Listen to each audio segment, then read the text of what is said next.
Welcome back to What Arty Noobs for General Disturbance. This is the 105 leFH18B2, the French Tier Premium SPG.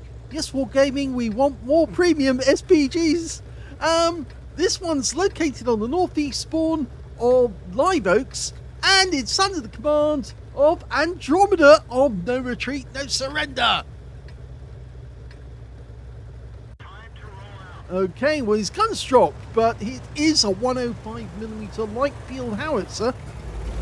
Only 105mm caliber, but that was the caliber that the Germans produced the most of during the Second World War.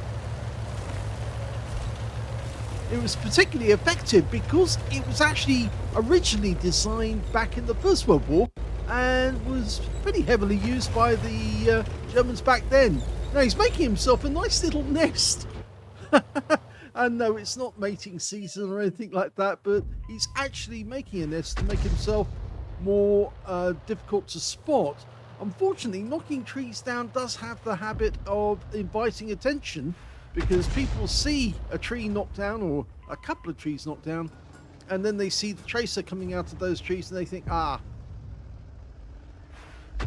Okay, first shots, he's not having a lot of luck. 410 Alpha, 53mm pin, and oh, that was so close, that one. Standard reload 8.92 seconds, but he's got a reload 7.85. That KV1 is getting closer and closer to being hit. It just lets the aim dial in. That's better. Yeah, it just a few seconds more and let the aim dial in and you can get really accurate shots. Now the building is obstructing shots on the Churchill. You've only got a 2-meter blast radius, so you have to get the shells very, very close in order to get damage on the enemy. Now he's got nowhere there, but he could aim ahead of it, and well, unfortunately that shell was a bit late.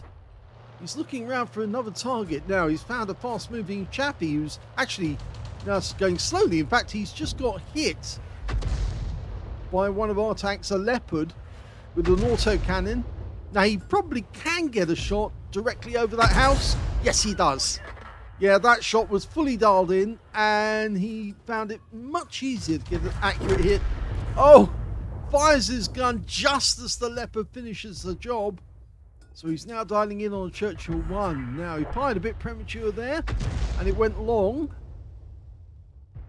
We have seen a lot of battles recently where people have fired snap and got direct hits, but it is very rare. He did get a direct hit there on the KV1, funnily enough. Okay, this 25 TP is moving fast. Normally the best thing to do with a fast moving tank is to aim ahead of it and let it dial in as much as you can to get a direct hit. That was a direct hit there. He's letting it dial in again. Oh, no, the tank's moved.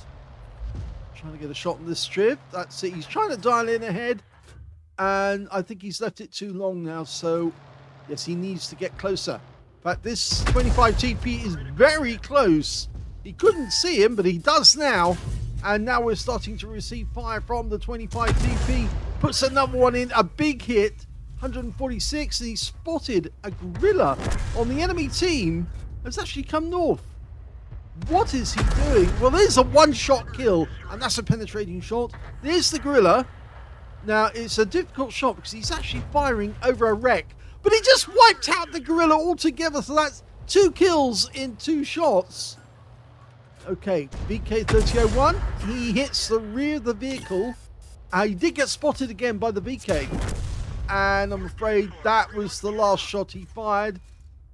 You can see he actually had hit that VK before. It showed the mark where it actually hit. That's that big yellow stain. That's HE round. But sadly, he's now out the game. But there's only one enemy left. It's an SU-122A. And he's presumably up the other end of the map. And in fact, our team are now streaming towards the enemy. If he's not on the move, he's going to get killed very shortly. And he's probably in the wood right down in the southwest corner. We'll find out very shortly. So that set of trees actually did provide very effective camo for him, because he didn't get spotted by that 25 TP until he was actually firing on him. And the last enemy has been wiped out, and that means the game is over. It's a victory. Here's the end of battle stats, and that was the first class tanker for Andromeda of No Retreat, No Surrender in the 105 leFH18B2. He managed to get a bruiser medal for getting at least 5 critical hits in that one. He managed to get 10, and he got a Confederate medal for hitting more of the enemy than anyone else on his team, despite the fact that he actually killed 2 tanks in that game as well. 4,639 was the win rate. That's a high super unicum. So let's have a look at team score. Well, surprisingly, he did actually get the highest damage in the game, but he didn't get the high caliber because it wasn't 20% of the enemy hit pool. He got 1,667 hit points of damage, with the next highest being the Leopard, who got 1,387, and then 1,069 went to the Chinook Kai. I said surprisingly because he was getting a lot of shots where he was missing the target because he wasn't fully dialed in, and yet he still scored more damage because, of course, that close in action with that 105mm round is very, very deadly. It's got a very fast reload, which means that you can pump out a lot of damage very, very quickly on targets that get close, but of course then you might actually get hit yourself. When it came to kills, he actually scored the highest in the mount, but he shared that with the Leopard, the Striv M42, the BDR G1B, the Churchill 3, and the VK3001H on his own team. And on the enemy team, only one tank managed to get 2 kills, and that was their VK3001H, and that was the one that actually did kill him in the end. And that guy was the only other person to get a medal. He got a Pascucci's medal because he killed both Arty in that game. Yes, he killed our gorilla, and then not our gorilla. He killed Andromeda, and then he also killed our gorilla on, yes, there he is, down at the bottom there.